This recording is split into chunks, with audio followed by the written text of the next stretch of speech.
5 talks in this panel, and I'm really excited to welcome Rahel, Sonja, and Urszula for our first talk, Making the Invisible Visible, Experiences of Identity Invisible in Bi+sexual Individuals in Germany. Rahel is a sexologist, researcher, and lecturer at the MSH Medical School Hamburg. She is also a certified sex education teacher and advocate for bisexuality. Her research and teaching interests include sexuality, diversity, intimacy, relationships, and prevention. Over to you. And hopefully we won't have technical issues with screen sharing, but let me just double check if I need to do anything. Can you try to share, Rahel? Yes. Hi, thank you for that lovely introduction. Can you hear me? Yes, we can hear you. Awesome. Then I will try to share my screen. So I have to ask for your permission, it says here. I've allowed you, so that should work now. Okay. Fingers crossed. Let's see if that works. Do you see my screen now? Yes, it has started sharing. Yep, we see your slides. I will mute myself, but just so everyone knows, we will take questions at the end of each presentation. And if we're kind of running out of time, I will jump in, but hopefully we can kind of keep to schedule. Yes, I'll mute myself now. Yes, so just so you all know as well, I can't see your chat or the videos now. So I just hope if there's any question in between, just yeah, let me know. Yes, so the introduction has been done, so I will get right to it and keep it within the 10 to 15 minutes, so there's enough time at the end for you to also ask questions. The study that I'm going to present today that I did with my colleagues who unfortunately can't be here today is called Making the Invisible Visible, Experiences of Identity Invisibility in Bi+sexual Individuals in Germany. I will give a very short introduction to then talk about the study design, some of the key results, and then there will be a conclusion and time for questions. Yeah, so let's get right to it. When we are talking about the topic of bi+ invisibility and erasure, we need to consider that also in Germany, bi+ people are the biggest and also a very growing sexual minority. So this is the case all over the world, it seems like, but it also is in Germany. And yet there's a very high systematic invisibility and identity erasure happening here as well, but very little research which has actually given evidence to this. But we know this from bi+ people and their experiences. This lack of visibility leads to a missing awareness and education within society, which in turn gives space for harmful stereotypes to develop. And these in turn are again cause for discrimination, inequality, and even a poorer health status for bi+ people. And even though there's very little research in Germany in regard to this, we do know of some of the research that has been done that this is the case here in Germany as well. Yeah, like I mentioned, there's missing research on actual invisibility experiences and how bi+ people cope with this phenomenon, and this motivated our study here. Our study design. We used the method of a short online questionnaire and asked the 2 research questions of to what extent do German bi+ people actually experience invisibility? And second, in what way do they attempt to make their identity visible? It was a short online questionnaire that only took about 7 minutes for participants to complete. And it had a range of open-ended and closed questions. And here I will just highlight some of the key results because of the time today. So important for you to know, we had in the end 532 participants in Germany that were mostly between 20 and 39 years old, that were female largely, but also male and non-binary. Most identified as bisexual, queer or pansexual, and most were in mixed gender relationships or single. We had a large non-monogamous sample, but also monogamous sample. This was almost 50-50, with another few % of other identifying people. Yeah, let's get to the invisibility experiences. So we used a scale to test for this, and we found that more than 90% actually of participants felt generally visible never, rarely, or only sometimes. And invisibility was felt extensively across various settings and spaces, such as the public sphere, in intimate relationships, in heteronormative and queer spaces. And we found that the only thing that mattered in socio-demographic differences was actually age. And the older the bi+ person was, the more invisible they felt. And this suggests how important it is to always have that intersectional approach in research and to consider that different identities can overlap, and that when a person can experience ageism, they might also simultaneously experience negativity in regard to their bisexuality, and this might heighten invisibility experiences. But let's have another look at that, that aspect of invisibility within heteronormative and queer spaces. So this is an example of double discrimination, or could be an example of double discrimination, because even though there were more people that said they felt invisible in heteronormative spaces, as you can see here in the diagram, there were plenty of people who still said they felt very invisible in queer communities. Sorry, was that for me? I just heard someone speak. I will just continue. I think it might have been an accident. So there were people who felt still only rarely and sometimes visible within queer communities. And we looked a bit more closely at this aspect of double discrimination, or double invisibility, as you might call it, in regard to our study, and asked people as well to describe these experiences in more detail. And we found that invisibility experiences in the queer community were felt as particularly distressing. The participants voiced the desire for better recognition and visibility in the queer community 5 times more often than they did so in heteronormative spaces. This is a quote by one of our participants, which I think sums this up quite clearly. Full recognition within the community is more important to me than the recognition by heterosexual people. Perhaps exclusion by the queer community is less expected, and this is the reason why it is so distressing when it does happen. And we did also ask our question in regard to this result: well, where and when can bi+ people in Germany then feel truly seen and accepted? Because what we also know is that bisexual research groups or organizations, events are still very rare in Germany. Even though we do have some very important organizations, I don't want to not highlight them as very important, but especially in rural spaces, especially in some of the dominant queer spaces, we still see a lot of invisibility and underfunded bi+ spaces. This recognition was felt a lot as well. We asked people, how often are you read as bisexual in comparison to, for example, as heterosexual or homosexual? And this was a very prevalent issue, which contributed to invisibility experiences. And we found that the more bi+ people were read as bi+, the more they also felt visible.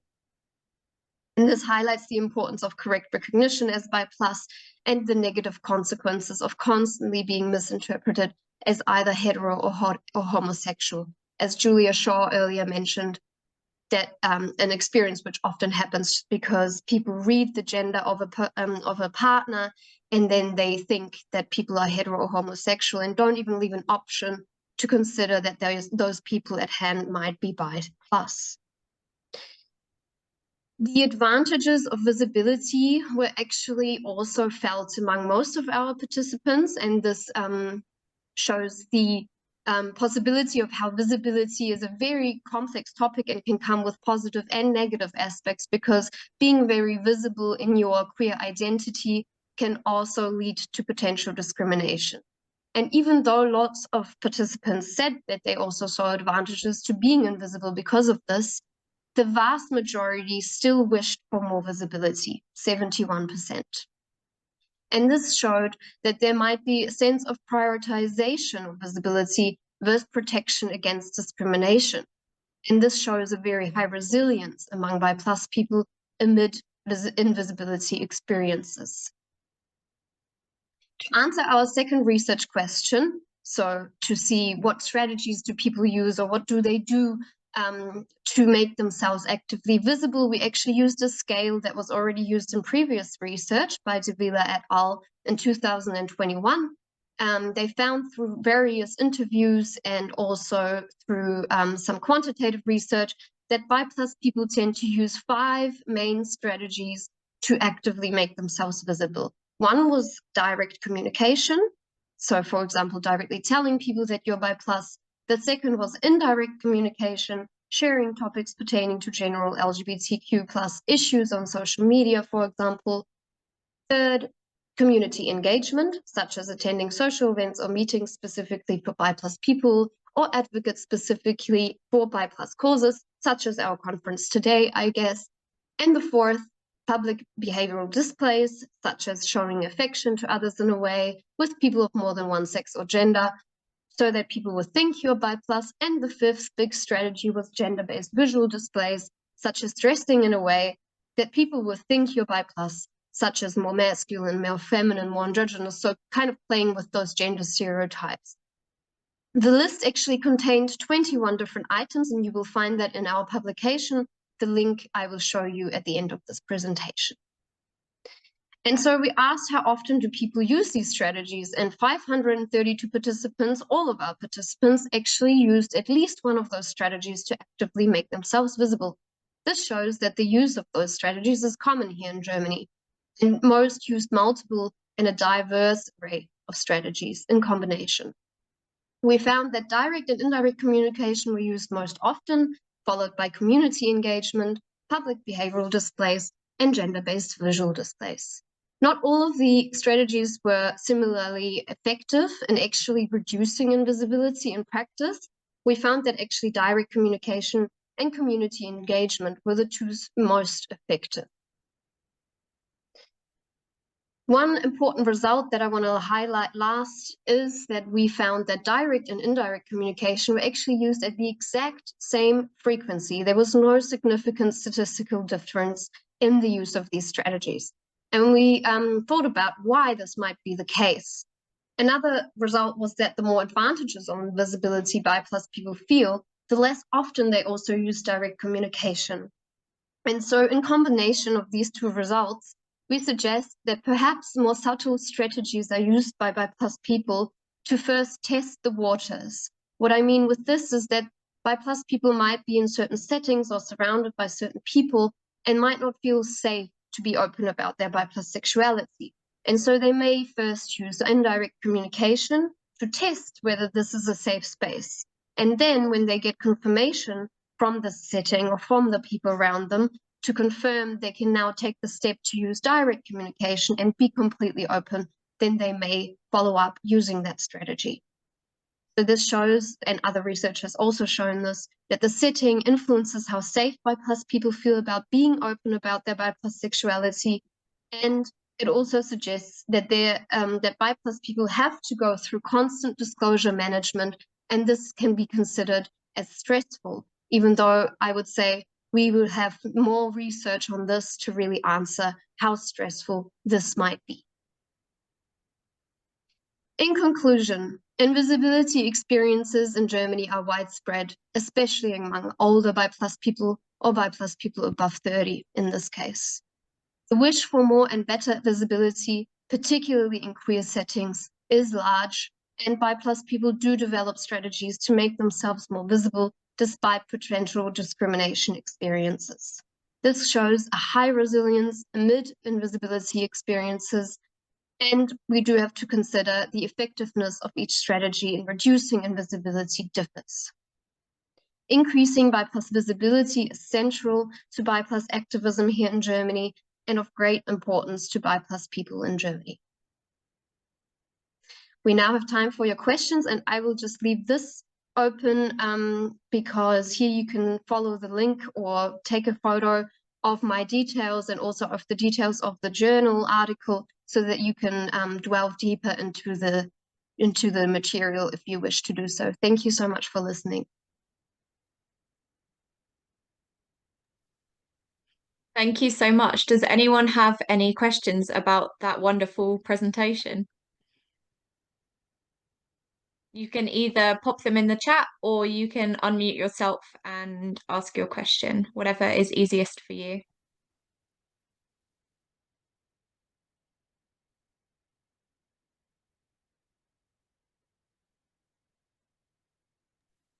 Perhaps I can kick off with a question while we wait for anyone to type any questions in the chat.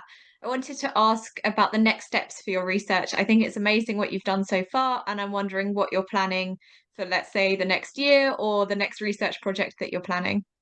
So we actually completed another study this year, which made me think it's actually quite similar to yours, that we didn't concentrate on motherhood as such, but we concentrated on bi+ relationships, because this is also still a very wide research gap, especially here in Germany.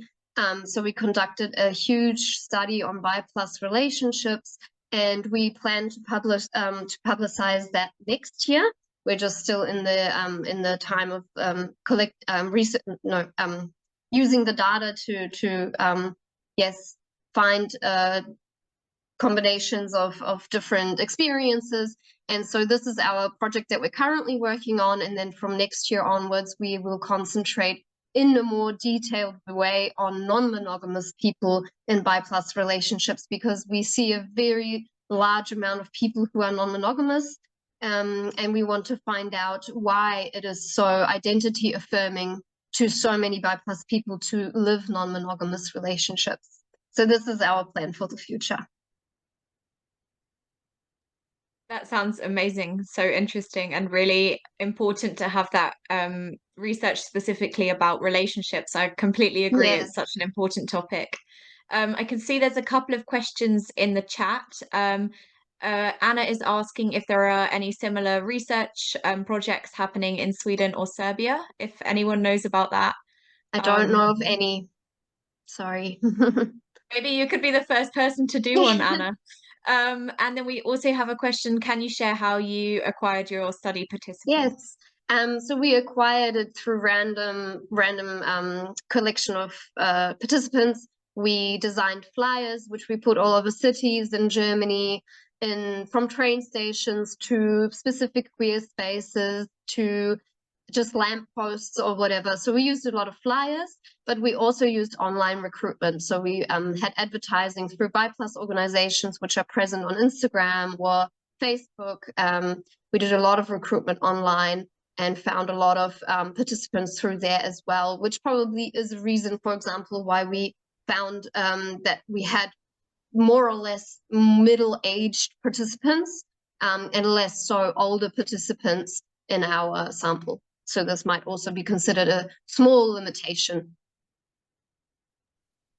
Amazing. Thank you so much. I can see that Mafalda has just added a question in the chat, but I'm aware of the time, so perhaps that could be answered in the text in the chat if possible, just because we are on a very, very strict schedule. Yes. But thank you so much again. That was so interesting. You're welcome. I want Thank you for listening. Thank you so much.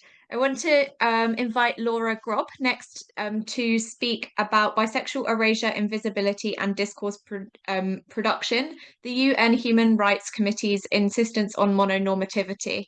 So Laura is a Swiss human rights researcher based in London, who has been Bi-Pride's UK's research and UK Pride's coordinator for the past 2 years. As part of her postgraduate degree in human rights law at SOAS University of London, Laura finished their dissertation on bisexual erasure, invisibility, and discourse production, the UN Human Rights Committee's insistence on mononormativity, on which today's presentation is based. With experience in various rights-based causes, with the UN, NGOs, and coalitions in Switzerland, the UK, and Ethiopia, Laura has worked on a local, regional, and international scale across a multitude of different contexts. Fulfilling the queer stereotype, Laura enjoys a bit of bouldering in their free time. So over to you, Laura. Thank you. I'm also going to try to share my PowerPoint presentation. Bear with me. Can you see it? No, it hasn't. Normally it comes up with a request for me to... Okay. Yes.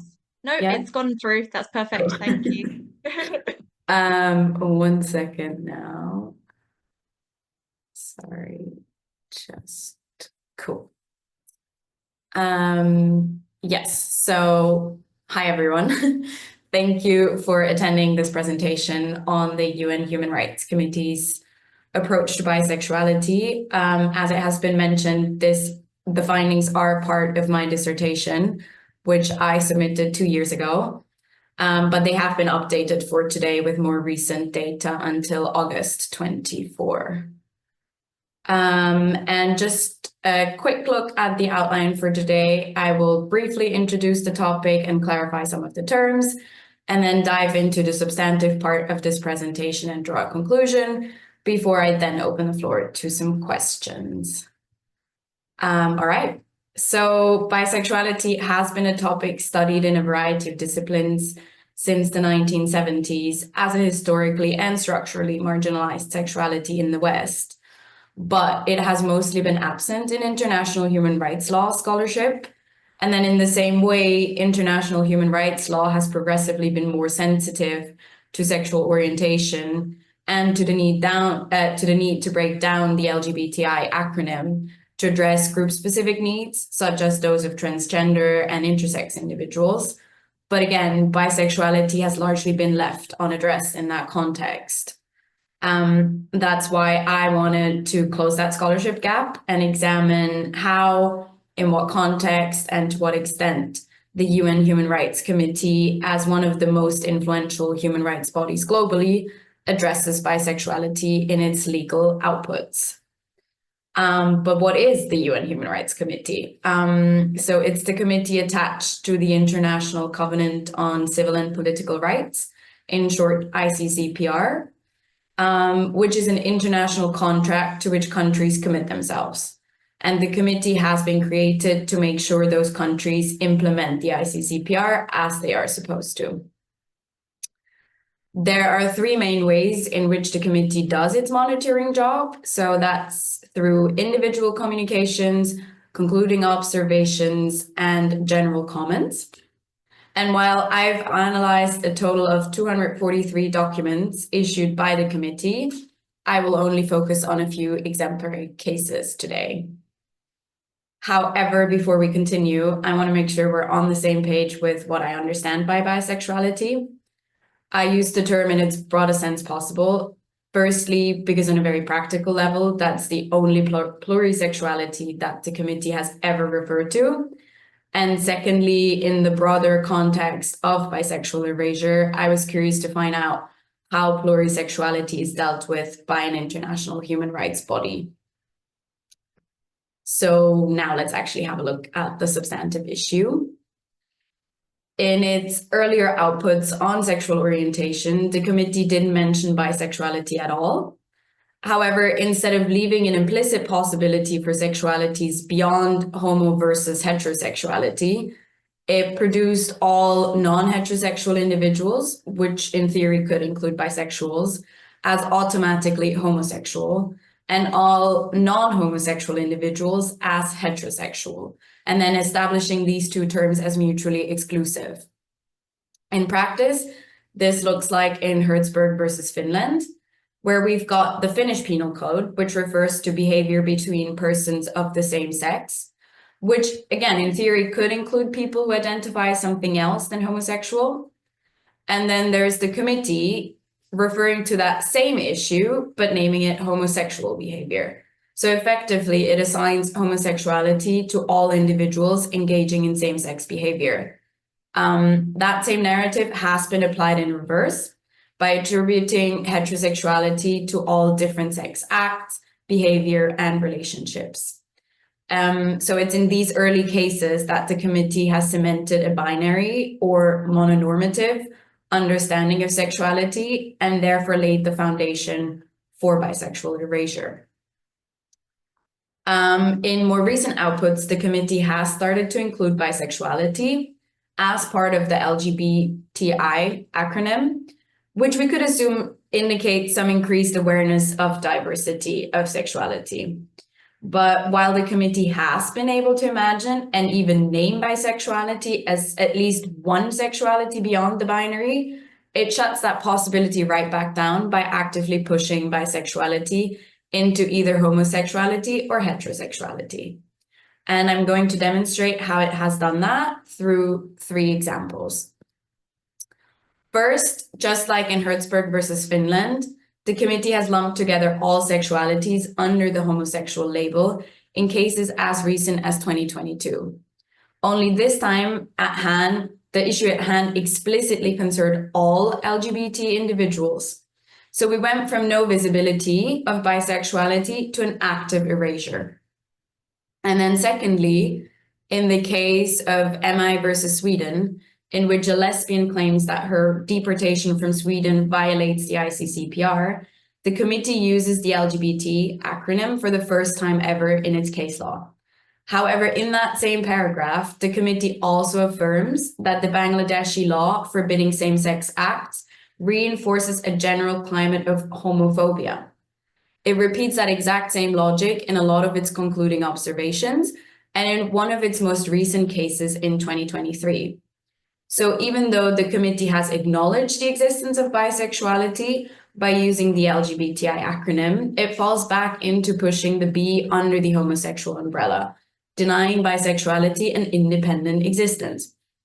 Referring to any negative attitudes and prejudices towards LGBTI individuals as homophobia and equating all LGBT identities with homosexuality fails to recognize that not only are bisexual realities, amongst others, different from the ones of homosexual persons, but also that biphobia is different from homophobia.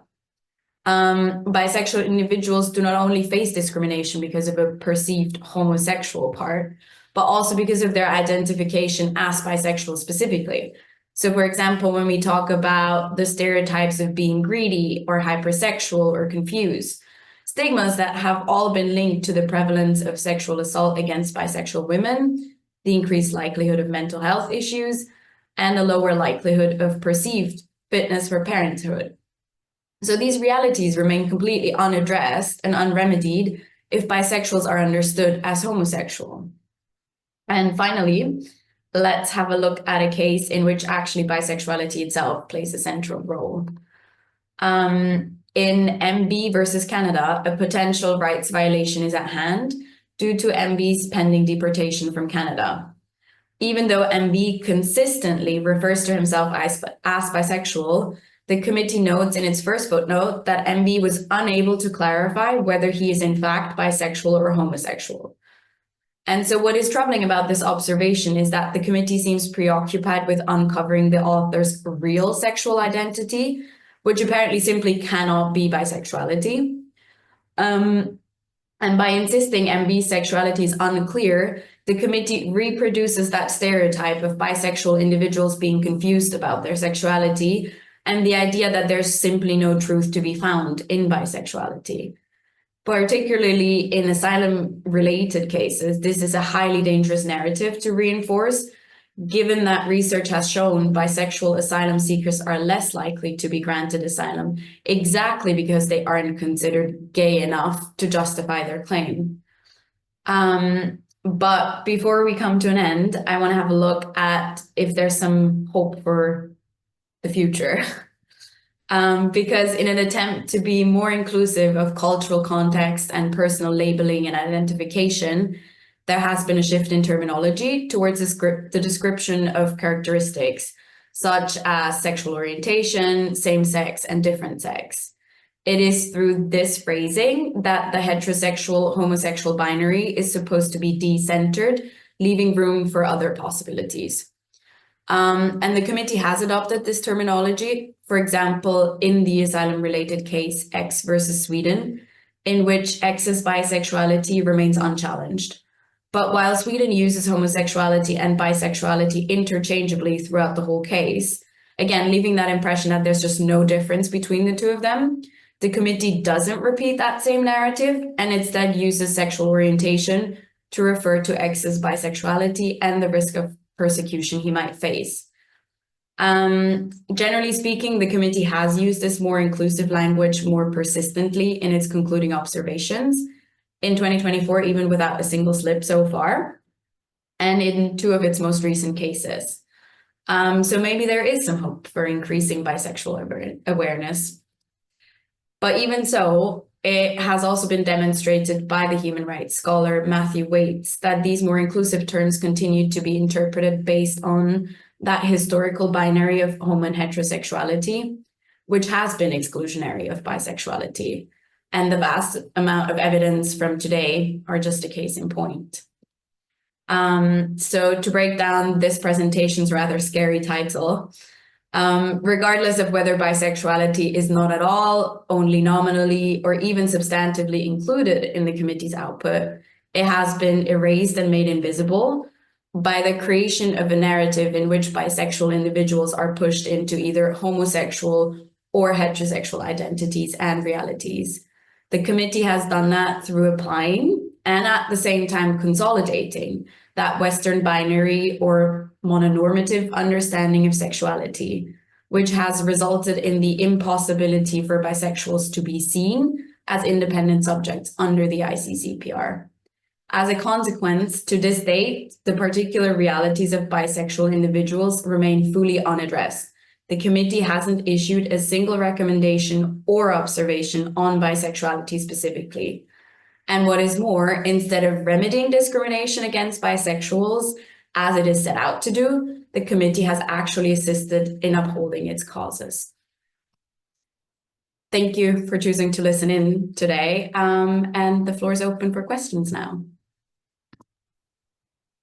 Thank you so much, Laura. That was so interesting and really important to discuss how terminology can be used to erase or signify bi-plus sexualities. Are there any questions for Laura? You can again put them in the chat or unmute yourself and put them there. Oh, I see Zainab has raised their hand. If you want to unmute yourself and ask your question, go ahead. Hi, thank you for this interesting presentation. It was really strange to see how uninclusive the language of this committee was, because I have also worked on asylum issues, and during the past decade, I think since 2012,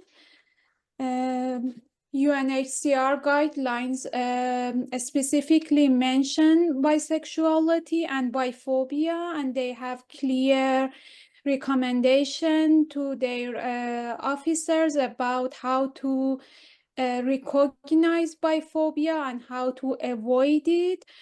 Of course, they don't really follow those guidelines and they don't really implement it in reality, but at least on paper there are those recommendations, and of course they are the result of activists who have fought for these changes. But when it comes to UNHCR, we don't really have a problem for the law, but it's on implementation level. Yeah. I know in asylum-related cases, there's definitely a lot more research that has been done in the recent, I'd say probably like 5 years, be it nationally or be it on an international level. So there's definitely more awareness, and also the independent expert, UN independent expert on sexual orientation, gender identity, and sex characteristics. He is also already in 2018 mentioned that there needs to be more awareness about bisexuality specifically, because by that point, none of the committees over all the human rights treaties have issued recommendations specific on bisexuality. But I guess in the Human Rights Committee's case, it just still hasn't caught up. Thank you so much. I hope that answered your question, Zainab. I can see that there are other comments for you, Laura, and another question in the chat, but I'm also aware of the time, and I wish we had maybe double the length of time so we could have these really interesting conversations, but I will leave it up to you to reply to those in the chat. Seeing as we are a little pushed for time, I will move on. So thank you again, Laura. Thank you. And I'd like to invite Alex Hayden Williams to present. Alex is a writer and researcher from London. Their academic work focuses on queer families, radical politics, and British imperialism in the long 18th century. Alex is particularly interested in the troubling and inspiring ways those things interacted, and they're also passionate about making queer history accessible. So over to you, Alex. Hi, thank you. Laura, I think you might still be sharing your screen. So do you want to stop that and then I can start mine? Thank you so much for your presentation, by the way. Brilliant, thank you. Okay, I said that with such confidence as if I was going to be able to do this straight away, but we'll see how it goes. Okay. Sorry, this is just going to take a little bit of letting Zoom do what it wants. No worries. Let me know if I can do anything from my end to help. Yeah, it seems to think Zoom wants to quit and reopen. I can see if that will work very quickly. Is that okay? I mean, if you want to try another panelist, we do another panel first and then I can do that. I can get you that. Yeah, that might be easiest, I think. Sorry, it's just a few difficulties, but no worries. We always have some technical mishaps, so let's get it over with on our day one. Yeah. Do we have Visnu? Sorry, I'm not sure if I'm pronouncing your name correctly. I don't think he is here yet. So maybe if we go to Theo Ferroni, and then we can kind of shift the order and come back to Alex and Visnu. Well, I have Theo. Yeah, perfect. Yeah, I'm here. Okay, so let me introduce you if that's okay, and then we'll shift the order and we'll play it by ear with our technical mishaps. But welcome Theo Ferroni, who is a health, sexuality and disability psychoeducator exploring the experience of sexual drive in young adults. Today we will hear from them about why French youth present as bisexual. Over to you, Theo. Okay, do you see my screen? Is it all right? Yes, okay, cool. Technology is on our side. Okay, yay, good. Okay, so hello, I am Theo. Thank you for your introduction. Thank you for having me here. It's really an incredible opportunity to talk about my work, especially from the perspective of France.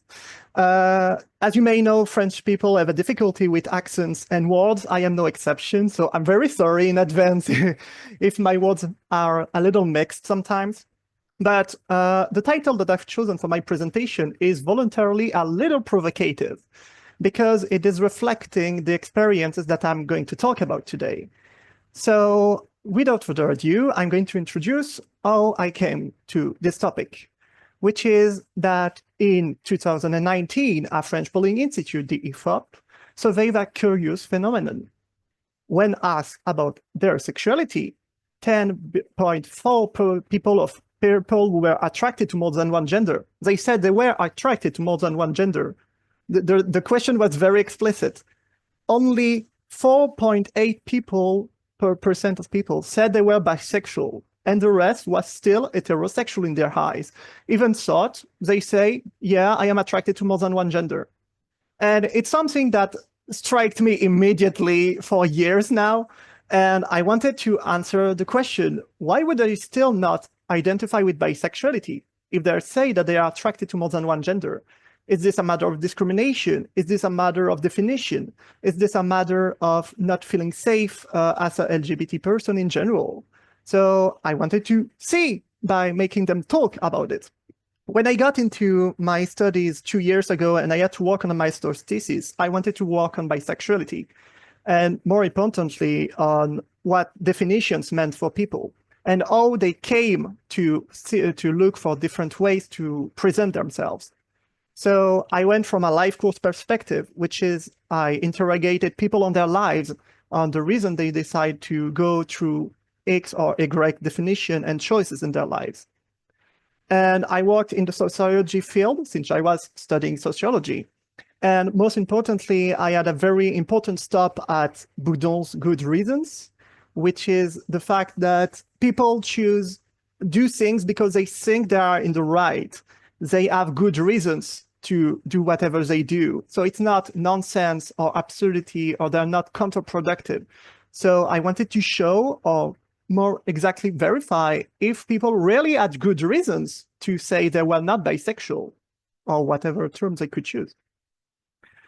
Then I worked from the sexual scripts theory that I'm not going to explain in detail, but it's mostly about how people do sexual acts because they define it as such. They define it as a sexual thing because they name things sexual or not. And most importantly, I stopped at the work of Lisa Marie Diamond, who studied more exactly non-exclusive attractions, which is a broad term to define any attraction that is not limited to one gender. And it includes any kind of sexual orientation. You can be heterosexual, say you are heterosexual, but be non-exclusively attracted, because sometimes you can have attraction for a woman as an heterosexual woman. And in general, she studied sexual desire fluidity, which was an interesting notion for what I was studying. So my research question was, why are non-exclusively attracted French 18 to 25-year-olds not identifying with bisexuality while they're theoretically cool? That was a very simple starting point, but we have no research in France. When you type in the French research system bisexuality, the first article is bisexuality, incest, and death. And most articles are like that. They are from a psychoanalysis perspective, and they are very limited. It's very shocking when I discovered that. So I even had to make my first hypothesis about proving that bisexuality is not simply a mix of heterosexuality and homosexuality, that it was its own life experience. And you will see that it came in interestingly at the end. Then I had to study, then I wanted to prove that presenting a bi+ or not was a matter of affirmation and not because people adopted their orientation or attractions. I wanted to show that any presentation was affirmed. And then my third hypothesis was that despite the second hypothesis being true, people will negotiate their identity because they fear deviance. They fear punishment for being in the wrong about their label. So very quickly about methodology, I don't want to spend all of the presentation on it, but I made interviews. I was consent was very important for me because we were talking about sexual acts and it was a difficult topic for some people. So I was really insisting on being transparent, showing them the transcripts, explaining what I was going to use their result for. I was very insisting on that because it was very complicated sometimes for some people, understandably. But my only criteria of inclusion was someone with non-exclusive attraction living in France in the period of 18 to 25-year-old. I decided to shift my perspective to limit it to be able to get exact results, because if I had too many people, it would have been too complicated in a generational perspective. But despite that, I had a huge representation. I had 20 volunteers, among which transgender, non-binary, people of color, disabled, people with exclusive labels or not. In a little more detail, I put the table. I will not read everything, but what I wanted to show mostly is that I had a huge representation across all gender and sexual orientation in general.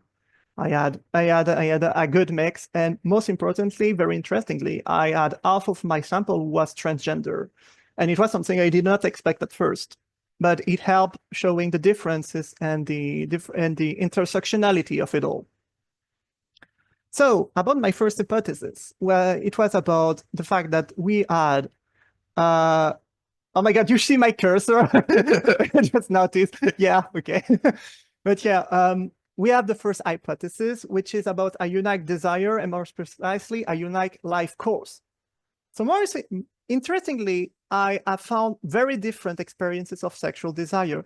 People live their sexual desire in very different ways. And by that, I mean that they don't have a pattern. Like for example, the heterosexual men weren't more active than the trans woman, or the women in general weren't less active than the men or the non-binary or whatever. It was very spread, very different. You had completely different experiences of sexual desire, which counteracted absolutely every research I found about sexual drive.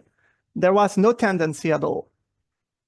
Yet I found 3 patterns of life journeys of self-definition. The first one was the smooth one, the cliche one, I might say, the one you see and you hope for everyone, which is someone who thinks they're heterosexual, they realize they're not. And after a period of working out this, they eventually come out. And it's fine, everything is going all right. Then there is the disrupted profile, which is someone who's not interested, but thrown into sexuality during their teenage years or late teenage years. And they're like, oh no, this is not going all right. But despite this bad experience, which can be about abuse, about finding kinks, about being unable to find acceptance about who you are, they manage to self-redefine and self-affirm. And this population is the one that's the most involved in the community in general, because they have went through different hardships and they want to support the others. And there's what I call the carefree category. It's the cutest because it's only composed of people who say, yeah, I'm attracted to more than one gender, but I'm homosexual or heterosexual. They say they know that there's more than one gender, yet they dissociate it from themselves. They say, okay, no, I don't care about that. It's not important. For different reasons that I'm going to talk about in the second hypothesis. But in general, it's about the dissociation between romance and sex and the notion of performance, performing your label in general. And in general, I could classify almost everyone, but there's 2 exceptions, because since we're talking about life journeys, some people were still trying to find themselves, and they were not entirely at the end of the life journey, since we're all continuously living. So there was 2 people I could not fit in exactly.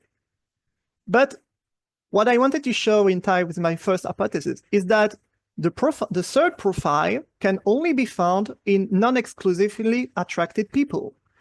Paradoxically, the most bisexual experience you can have is the freedom to not be bisexual.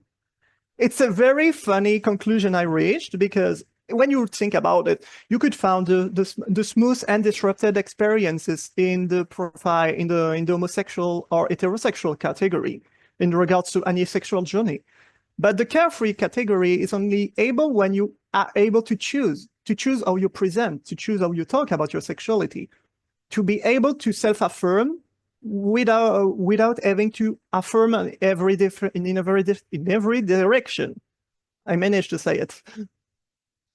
Then comes the point about affirmation instead of doubt, which is that people don't rely on definition. Even bisexual people told me, yeah, I don't think I fit the definition of bisexual, but I'm still using it because I like the community, or I'm used to it, or I'm used to that.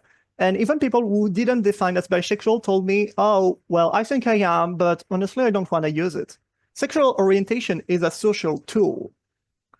And why would you present as bisexual if you don't date all genders? If you have a preference, for example, if you say, yeah, I'm only going to date men anyway, so I don't see the use of telling I'm bisexual.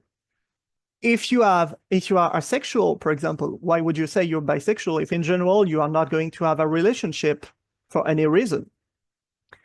And also the matter of romance. I had a very specific case of an heterosexual man who told me, oh, well, I am attracted to men sexually, but I don't want to have a relationship with them because I cannot fall in love with them. It would be super disrespectful to have only sex with someone without loving them for me. And it was a very cute sentence. And in general, people pick a label only when they are able to entirely justify it, when they're able to say, yeah, this one fits me, it's absolutely what I need. And I question myself, even though I cannot answer, is this tied to the fact 80% of bisexual have their identity denied at one point during their lives? Is this necessity to prove oneself tied to that? But I cannot answer that right now. And my third hypothesis was a norm of bisexual plus desire. Because as I said, people are eager to prove themselves because they think that their sexual drive is weird, unusual in some way. And it's very different because some people think they are not sexual enough for a bisexual person. Some people think they are too sexual, so they're probably pansexual. Maybe it fits more. They have different cliches and representation, which interlinks with gender norms, gender transitions, and the environment they're in. The more acceptant they're in, the more acceptant they are towards themselves, the better it goes. Because the more deviant they felt, the less they express a desire, and vice versa. The more they express a desire, the less deviant they feel. In general, I also noted an influence of the relationship to one's body, which is positive or negative in both cases, which is the more comfortable you feel with your body, the more you express your desire, the less you feel deviant. At the very opposite, the less you express your desire, the less comfortable you feel with one's body. And it was very interesting when I studied the perspective from people of color or transgender people, because it was very interesting to have someone say to me, yeah, the moment I decided to identify as homosexual instead of bisexual, I felt more comfortable with my gender. I felt like, yeah, I want to be seen as an homosexual. I don't want to be seen as a bisexual. In conclusion, what I wanted to point out in the study is that, sir, many more people could present as bisexual if definitions came together, if people were more listening to it. But is this really necessary in the sense that people still self-affirm in sane ways and that it's a difficult population to reach? If I had to make any meeting about this topic, how would I reach my population? Or would I say, hey, if you are heterosexual and attracted to more than one gender, come here, we're going to talk about it. It's a little aggressive. It's very difficult to talk about. In general, I had the realization after that maybe fitting everything under one umbrella, wanting for everyone to use the same label and to fit a definition and to be in a box might be a normative desire, and that we are stretching away from the most important themes that were in my study, which is sexism, abuse, transphobia, ableism, and sexual taboos in general, which were the real topics. And I feel like sometimes in communities, especially in France, we talk a little too much about, yeah, should we use pansexuality or bisexuality, and not enough about what people really suffer from and the actual issues we need to be concentrating on. And I think that's going to be the conclusion of my talk. Thank you for listening. Thank you so much. That was a really interesting presentation and beautiful slides. And I saw some people admiring your cursor in the chat. I am very, very aware of the time and hate to be the person to do this, but I think we might have to just do questions in the chat. So please do carry on that discussion. And I can see that you've got your email address there as well, if people want to note that down and get in touch with questions. But time has got away from me, so please put your questions in the chat and we will go back to Alex's presentation. I will save time by not reading out the introduction again, but over to you, Alex. Thank you so much. Yeah, definitely no need to do the introduction again. I'm going to get this up now, and that should be working hopefully this time. Brilliant. Can you all see the slides? Fantastic. So today I'm going to be talking about how bi-erasure limits queer studies, using some specific examples from my own experience in studying 18th century literature, and then kind of thinking about how more broadly, what we might gain if we overcome that. So I'm going to be talking today about a specific example of a poet called Anna Seward, who in her time in the 18th century, at the end of the 18th century, was seen as the most prominent female writer and one of the most prominent writers in Britain. She was writing in Latinate couplets immediately before the Romantics reinvented English poetry with their beautiful everyday language. And so she swiftly became incredibly unfashionable and for like several hundred years. But in the last 30 years, she's been studied again, partly because there's been a revival of interest in writing by women in this era, and also a revival of interest in queer writing in this era. And there's a sapphic lens throughout all of Seward's writing.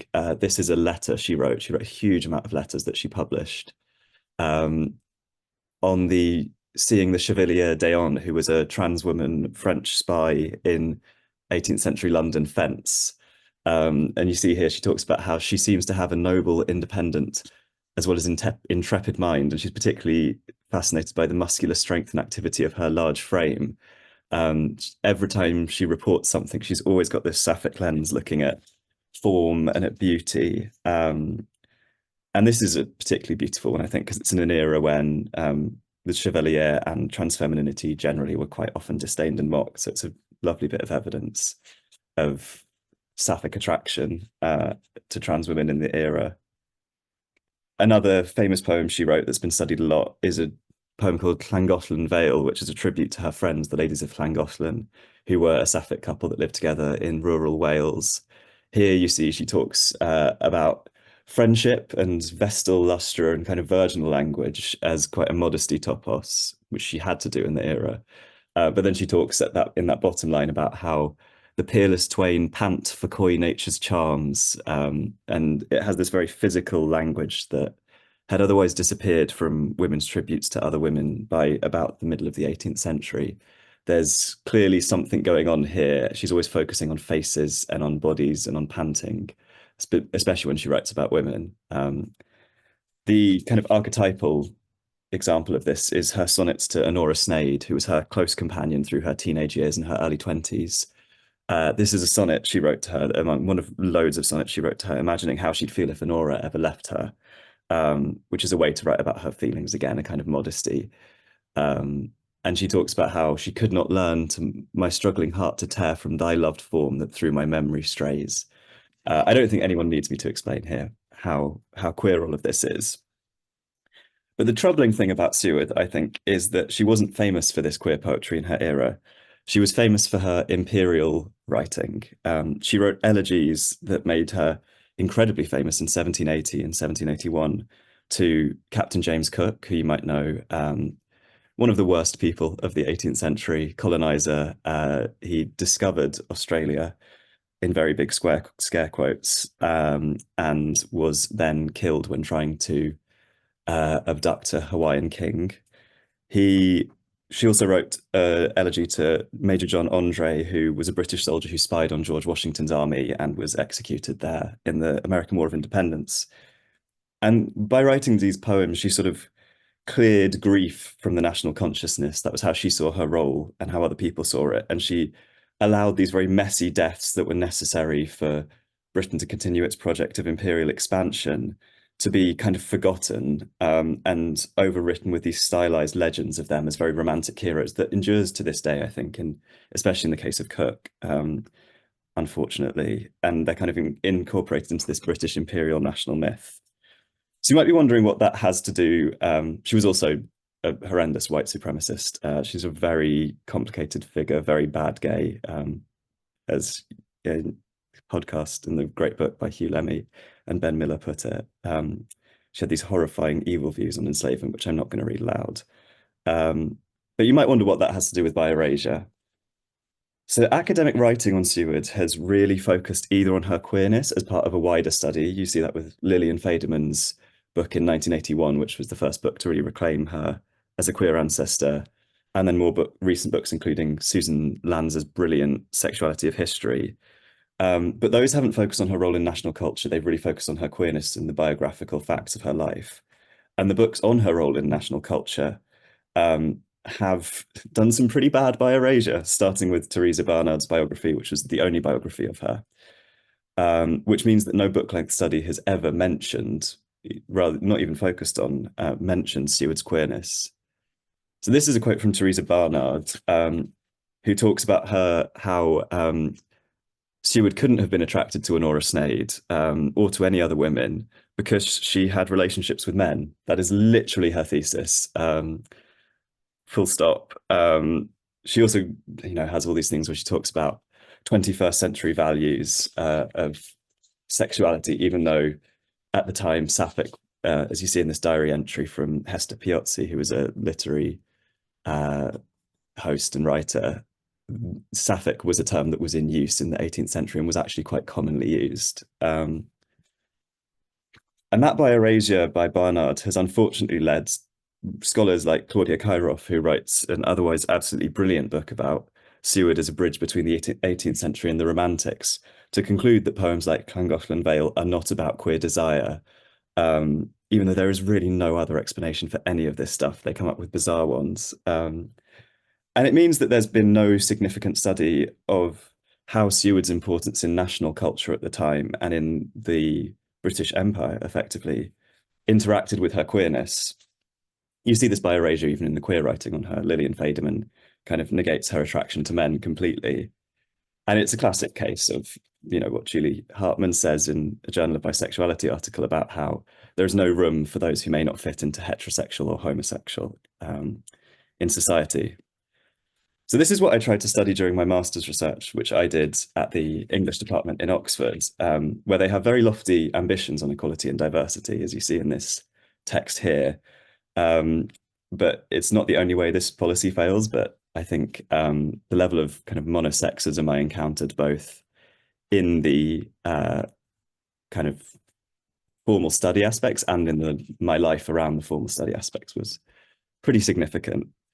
Gonna show, this is great fun. This was my dissertation feedback, which is quite, you know, shows the broader difficulty of queer studies there, that my dissertation on queer desire was described as being about female friendship in the late 18th century. And, you know, there were so many other examples of this. You know, I set up a trans and non-binary officer role in my college and was constantly asked why we needed a trans rep when we didn't have a gay rep. I was constantly read as gay. I went to queer events and was called things like mask presenting by queer men, which I see as a bit of a microaggression, by queer men who were trying to hit on me. And being non-binary and bisexual was effectively seen as an extension of gay male identity rather than its own thing with its own culture. I'd say partner to refer to my non-binary lover and have it ignored. And people would ask me like, oh, your boyfriend's Italian, right? Which really led to the temptation to just, you know, get fed up with it and say, oh, I have an Italian boyfriend too. That's fantastic news. But it was, yeah, quite a pervasive atmosphere, I think. And I found Shiri Eisner's writing on this very helpful for understanding it, that monosexism as a social structure that operates through the presumption that everyone is or should be monosexual was what I experienced. But the results of that, I think, in my scholarship and in my time there were that it privileged monosexuality and monosexual people. You had queer teachers, straight classmates who were very inclusive of queerness, but a very limited vision. And I think it's one example among many, I think, of bisexual friends who really felt they didn't have the same right to write about queer topics as lesbian and gay friends at undergrad. One example of how the lives of bisexual scholars in the academy are directly impacted and have their validity undermined, both in the classroom and in the club, in the queer social and in the queer study dissertation, which is quite a depressing point to get to with your research. But there is, I think, a lot of hope. And I'm just going to finish now by exploring what the fusing of perspectives might do, as well as giving a much wider appeal to queer studies. So I think in this case, it would allow for a much deeper study of Seward's queerness and for us to kind of join up the two sides, her national culture and her place in queer history, through just the most basic understanding of someone can be attracted to more than one gender, which is what's prevented anyone from looking at that so far. So let's look at one of those imperial elegies quickly and see what's going on. Even here in her elegy on Captain Cook, you see that there is a queer gaze, queer personifications going on even in this poem. It's kind of sapphic attraction seems to be the way that Seward approaches the world, even when she's writing about imperial expansion. Here, Cook leaves London, which is described in terms of beautiful women flirting in kind of quite military language of soft artillery. And you notice that she really focuses on their face. She focuses on, yeah, the beauty, the sweet blush, the light smile, the frolic eyes. She then moves to Tahiti, where Cook did some horrendous things, and describes the indigenous flora and fauna as two sister virgins. It's exactly the same virginal language that she used to describe the ladies of Llangollen. But I think it's particularly interesting and important here to notice how she talks about them waving their snowy hands and their white neck, and how she's basically overwriting the facts of Tahiti and its natural world with this very white vision. I think she was straightforwardly a white supremacist, and you can see this here, that like she's using sapphic attraction and these embodiments of flora and fauna and her this kind of almost beautiful phrasing of the thin folds of vegetable silk over their white over their necks as a way to overwrite the indigenous culture. And she says this much more specifically later on, where she talks about Captain Cook in Otaheite, which is an old-fashioned word for Tahiti, and how he was using humanity, was inspiring him, this female kind of quite desired nymph divine of humanity, to show the arts and virtues and to Cook, so that he could use his persuasive lips to charm the people of Tahiti and kind of take on this parental duty towards them that she sees him as having. As many critics have pointed out, this is the kind of epistemic violence that allowed imperial cultures to be framed as wisdom and education imposed on colonized nations to subjugate their psychology, repress their dissent, and steal their human and natural resources. So it's quite a complicated, definitely the kind of bad gaze angle on this, that I think it's incredibly important to study this and to acknowledge queerness as a part of this. And acknowledging bisexuality allows us to do this. It also allows us to do a lot of other things through the 18th century, finally. The 18th century studies is very behind the curve on sexuality and gender, but there's very few scholars studying it. And what studies there have been about finding queer ancestors. But it has immense potential. You know, this is the era of nascent feminism, of nascent imperialism, of nascent capitalism, of nascent modern gender roles. It's a period, particularly in British history, that is essential to understand if you want to understand where we are today, I think. And removing bi-erasure, as I've hopefully shown a bit in that example, would allow us to address how queerness was a part of all of the major themes of the era, not just a fact of personal history. Empire and capitalism could be studied through unheroic figures like Seward or the bisexual slave owner William Beckford, who is one of the most evil twinks of all time. And you could also study race and gender through captivating figures like the black transmasked sailor William Brown or the feminist philosopher Mary Wollstonecraft, both of whose queerness is often neglected because they married men. And yeah, to look at what bad gays call the gay people in history who do not flatter us, who we cannot meet and make into heroes, and whose sexuality was just an important influence on their lives as those whom we celebrate, as well as those whom we might want to celebrate a bit more, can help us realize that queerness is not just a hermetic topic isolated in a few lives that we can identify actively as lesbian or gay, but a current running through all of the other important topics of the era. And so I think finally, in conclusion, alongside more awareness of bi issues in queer spaces at universities, which I think is essential, you know, maybe you have a bi pan rep on a committee, you have Bi Visibility Week events as a start. You can bring one very simple but effective point to your writing, that queer does not only mean gay, and broaden the appeal of queer studies to more students, make it a more comfortable discipline for bi scholars, reclaim new queer ancestors, and further consider queerness as an important element of every area of literary and historical study, and study far beyond that, whether that's 18th century poetry or medieval fables. Thank you so much. Sorry, I tried to speed through that to get to the end. But... Thank you so much, Alex. Some really, really important calls to action there at the end that I think I wish that was kind of written down. I mean, we have a recording because there's some really important points there that lots of universities definitely need to hear and implement. So questions for Alex can go into the chat, and I will move us on to our final speaker because we are running behind on time, and I take full responsibility for not being able to interrupt people's amazing talks and asking too many questions and rambling myself. So I would like to pass over to Wisnu, our final speaker, who is a sociologist and researcher from the EHESS. His expertise are in LGBT studies, migration, family, sociology of everyday life, Southeast Asia, and qualitative research, and he's currently living in Jakarta, Indonesia. So over to you, and apologies if I have pronounced your name wrong. Okay. I apologize. Thank you for this. I apologize that I don't make the PowerPoint for this. I just want to talk informally about my presentations. Yeah. The first thing that I just want to describe you about the phenomenon of bisexuality in Indonesia, especially in Jakarta. Yeah. There is a still significant belief in society that if someone is not heterosexual, they are gay or lesbian. much of this can be attributed to the perpetuate prominence of the sexuality, homosexuality binary, which contributes to the continued invisibility of bisexuality in the sexual landscape. As a result, bisexuality becomes invisible not only in society, but its invisibility is also reinforced by bisexual people themselves.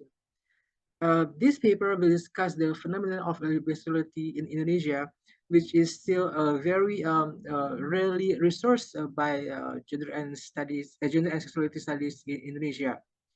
In this paper, I only informally interviewed 6 bisexual people consisting of 3 men and 3 women, with age ranging between 35 until 47 years old. The informants were my good friends who I knew were categorized as bisexuality. As bisexual is still a very sexist issue in Indonesia. The informant asked me to use pseudonyms, but I wasn't allowed to give their ages and occupations. Yeah. Okay. In most Western society, sexuality is constructed as a binary. That there are 2 kinds of people in the world: homosexual and heterosexual. This binary position sexual identifies as mutually exclusive and concludes that if a person doesn't identify as heterosexual, then there can naturally be assumed to be the opposite. Yeah, gay or lesbian or transsexual. This construction erase and silence bisexuality in public and academic discourse on sexuality, as well as in the society at large. This is also the case in Asian societies, especially in South Asia, and even more so in Indonesia. Despite the fact that the bisexual is believed to constitute the largest segment of the LGBT umbrella, and that bisexuality appears to be on the rise, bisexual individuals are the least likely of the LGBT minorities to be out, and bisexuality has been the least studies of the 3: lesbian, bisexual, and transgender. Indonesia, where most of the population is Muslim, doesn't realize that there are bisexual people who are just as vulnerable as LGBT people. Because of the vulnerability that bisexual face, they do not dare to say that they are bisexual. Bisexual in Indonesia tend to be more hidden due to hate crimes, the demands of social, moral, cultural, and religious norms. And when heterosexual individuals and even other sexual minorities are asked to define bisexuality, they define it more exclusively based on sexual behavior alone, whereas bisexual individuals define their own sexuality based on behavior and affect. By defining sexual minorities more exclusively based on their behaviors, heterosexual individuals maintain a belief in their sexual spirituality, as their orientation is not only about basic sexual needs, but also about more pure ideals such as love and friendship. This is also the case in Indonesia and was experienced by Anna. She is 25 years old, who works in an insurance company. She said that I don't know when I'm declare myself bisexual. What is certain is that when I was in high school, I already had 2 boyfriend. But when I wanted to graduate, I was attracted to a woman. Then I like men because they are very firm and authoritative. To me, they are the captain of the household. I have a lot of respect and honor for men. But on the other hand, I'm also very attracted to women. They are very gentle and loving. They are the mothers of their children. And when I see them holding and nurturing their children, I want to be like that. Okay. There are still many people who feel they are bisexual, who are reluctant to declare publicly. The reasons why someone would be motivated to not self-identify as bisexual could include stigma, avoidance, and then lack of label knowledge, and then rejections of labels altogether, asserting an ideological stance, desire to fit in with heterosexual, lesbian, or gay communities, and denial about their bisexuality. Richard, 45 years old, had a similar experience. He is a manager in a transport company. He found it very difficult to tell those closest to him that he was bisexual. He expressed that I am very hesitant to tell people that I am bisexual. I don't even tell my preference to my close friends because I'm afraid of being alienated from them. It's very difficult to be bisexual in Indonesia. There are challenges everywhere. It's still nice to be gay or lesbian or transgender. Yeah, if though.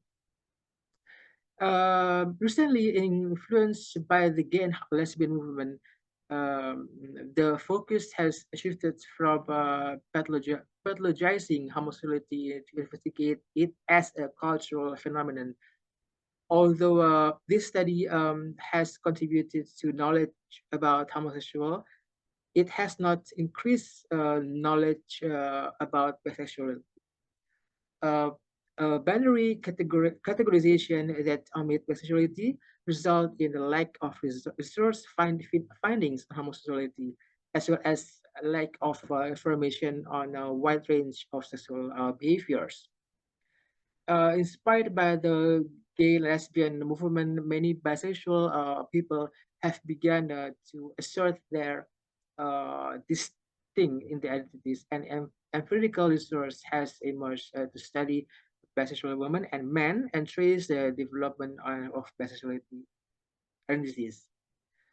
The findings of this study have borne this out. Bisexual people exist in significant numbers. They are heterogeneous populations with a wide variety of lifestyle. They generally do not conform to stereotypes. They show normal psychological adjustment and experience discriminations both from heterosexual culture and within the gay and lesbian communities. And the identity development is similar to, although more complex and less linear than gay and lesbian identity development. I met Santi, 6 years old. She is a lecturer at a well-known university in Indonesia.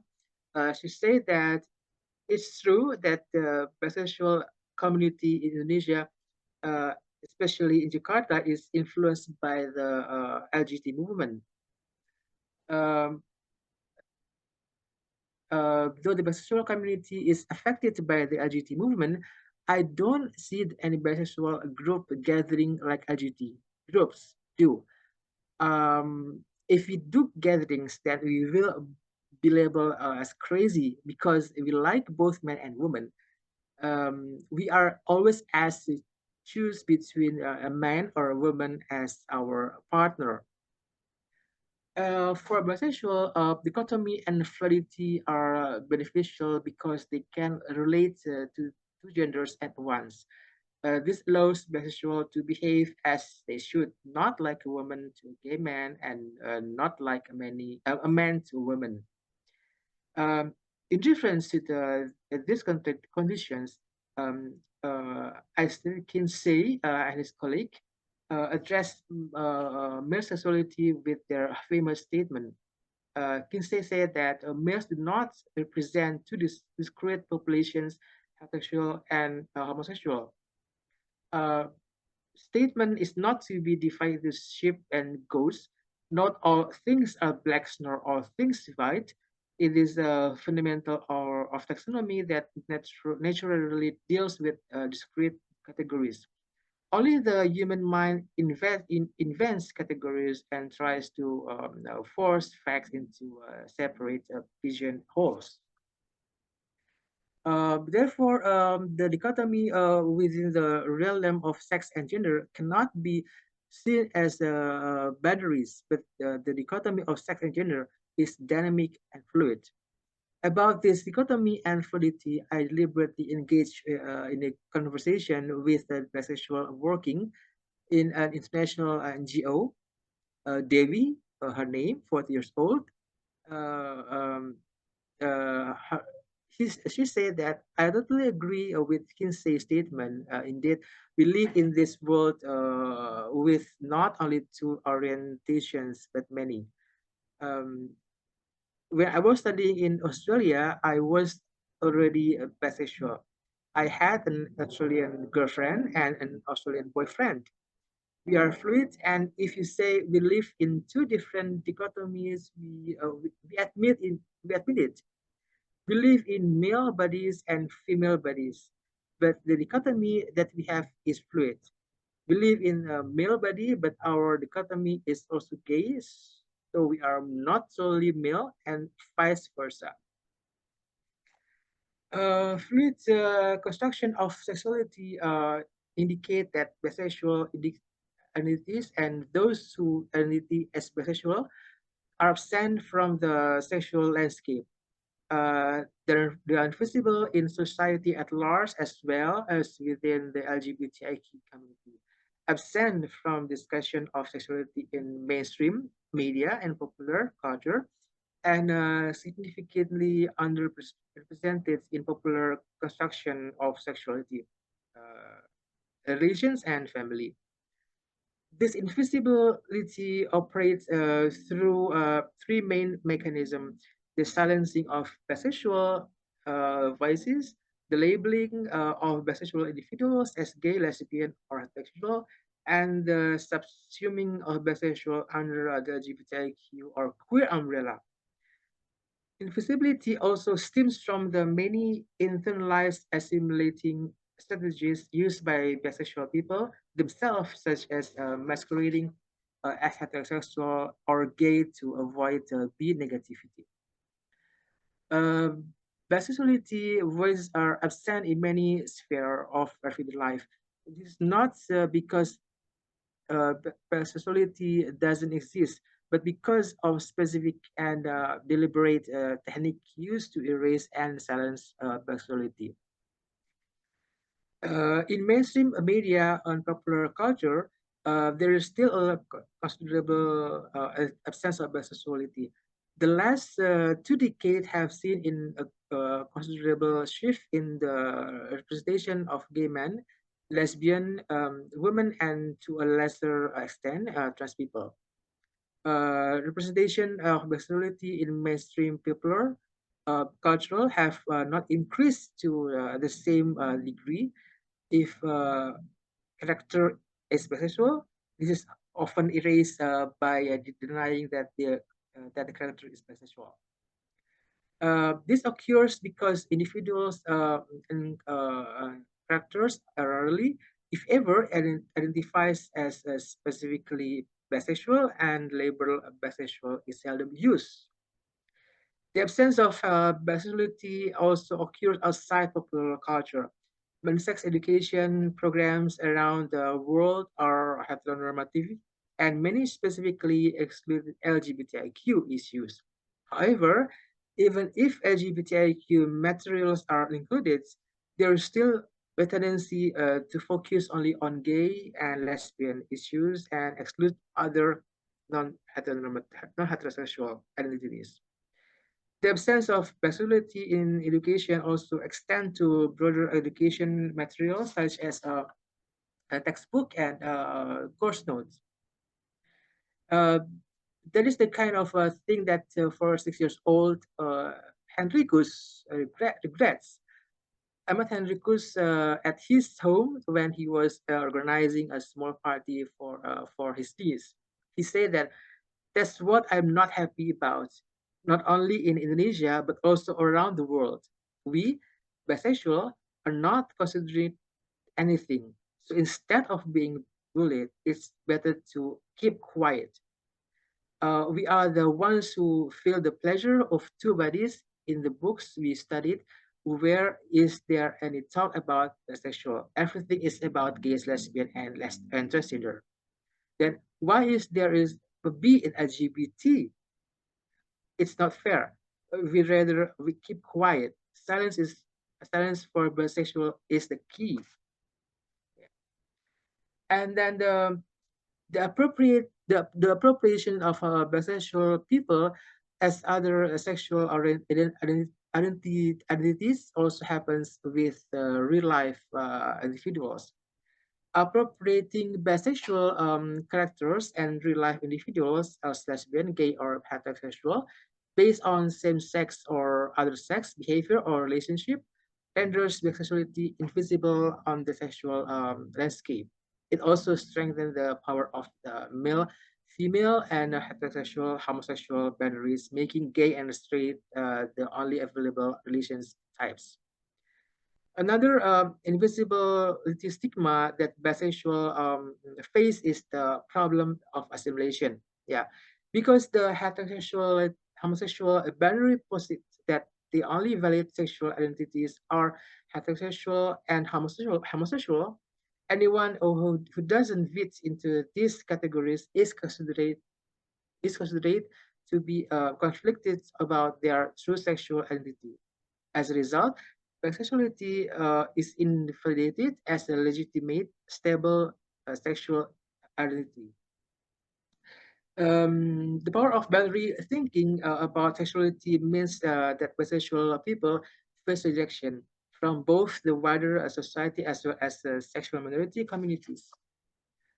Some sexual people may feel a significant pressure to choose a side and identity as gay, lesbian, or heterosexual instead. This was experienced by Anton, 40 years old. As a civil servant, he was very tormented by his portrayal as bisexual, especially as a civil servant. He feels that he was married to a woman, but he was still in romantic relations with a man, and the man was also a civil servant too. He expressed that, I'm sorry, actually, I don't want to tell this. If I tell you, please change my name to a pseudonym because the issue is very sensitive in my work environment and my male partner. I got married about 5 years ago. I'm actually very upset with bisexual orientation because we cannot freely express ourselves. It's still good to be gay, lesbian, or trans, though, although their activities are hampered by the state, but they can express themselves. Although I'm married, I have a male partner. We met frequently because I also had a wife. I had to share the pleasure of having sex for two people, and that for me is joy. When I met heterosexual friends, I said that I am also hetero, but in my heart, I feel pain. I wanted to say that I was bisexual. When my male friends joke about being homosexual, I say that I am straight, and that made me sick too. I had to lie to everyone. My partner knew I was bisexual, but it was no problem. To conclude this presentation, that fluidity in sexuality in bisexual really exists. So they are not awkward to admit to themselves that they are bisexual, as well as the issue of dichotomy. They agree that in this world, the issue of sexuality is not only heterosexual and homosexual, that there is an issue of mixing between the two issues can be considered valid.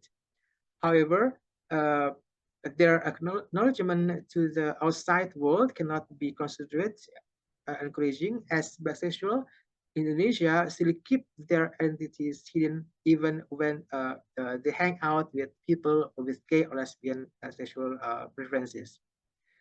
Identity, identity disclosure will cause visible or invisible stigma, and this stigma are for example, not being given adequate social support, even though as a human being, whether categorized as heterosexual, homosexual, or bisexual. They are entitled to social support from anyone, and this has an impact on their self-recognition as bisexual. What they face in society is full of lies, which means that they feel that they are bisexual, but when they assimilate it with other people, what they say is, I like women, I like a man, rather than saying I like both men and women. Yeah, thank you for these presentations. Thank you so much for sharing with us. And it was really important to hear people's experiences and have those quotes read out to us to hear their experiences firsthand.